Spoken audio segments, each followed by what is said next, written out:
Hello, everybody. Sorry I'm out today. I should be back tomorrow. We are talking about personal finance in this last unit. And for today, you're going to be learning about how to make a budget and how to manage your money. So, I want you thinking about some ways that you sort of track and budget money now. Do you have a way of tracking how much money you have and how it's spent and things like that? So, when we think about our budgets, we kind of divide them into two categories: income versus expenses. So expenses are money going out, what you spend money on. We can have things called fixed expenses. These are expenses that do not change from month to month. Like every month, I know I'm going to pay this amount of money every single time. This might be things like rent. This might be things like insurance.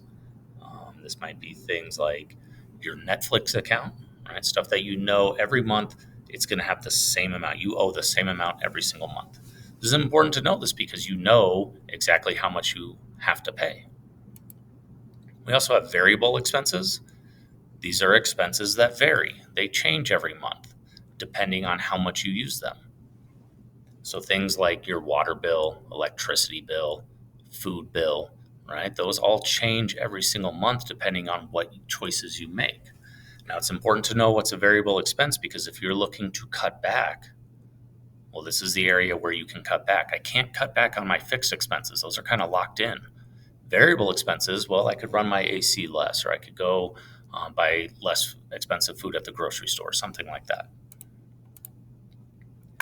So, when we look at our income versus our expenses, we want our income obviously to be bigger. And we have what we call discretionary income, leftover money.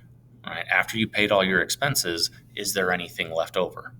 Right? Obviously, you want to have lots of discretionary income. Discretionary means it's up to your choice. You get to choose how to spend this money. Well, what do you spend that money on?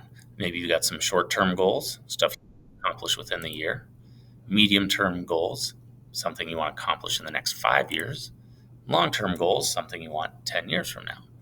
All right. So, what are we doing with this leftover money that's going to help us achieve these goals?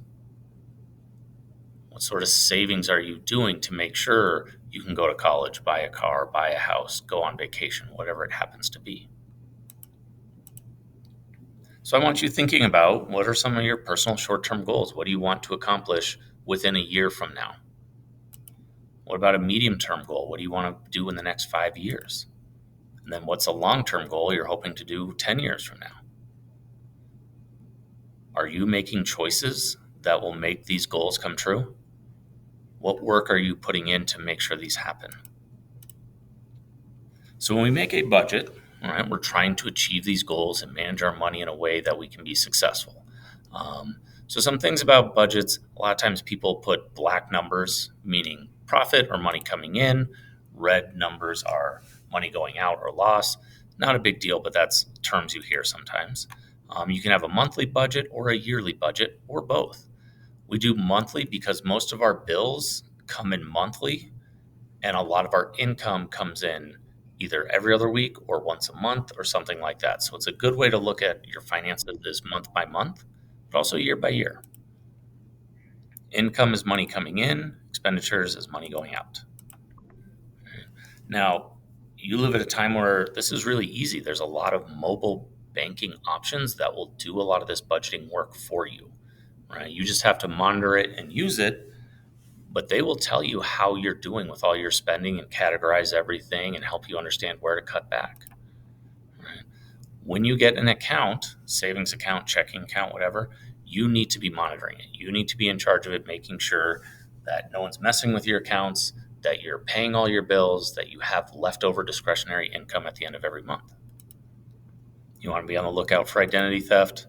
You want to keep an eye on your transactions and payments and make sure they're going through, right? So you can budget for the future. And a lot of mobile apps will give you lots of little pie charts or graphs to help you deal with this. Instead of list of numbers, you can look at it visually, right, which is definitely helpful for a lot of people.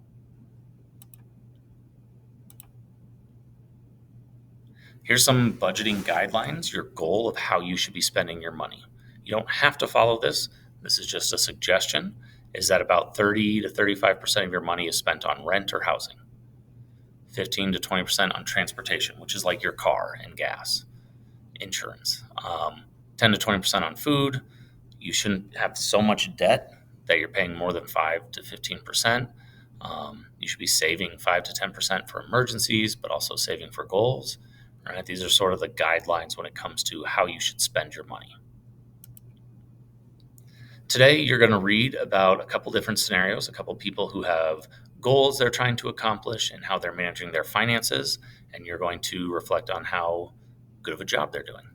If you need help, let me know. Send me an email or something. I'll try to get back to you. Otherwise, I'll see you tomorrow.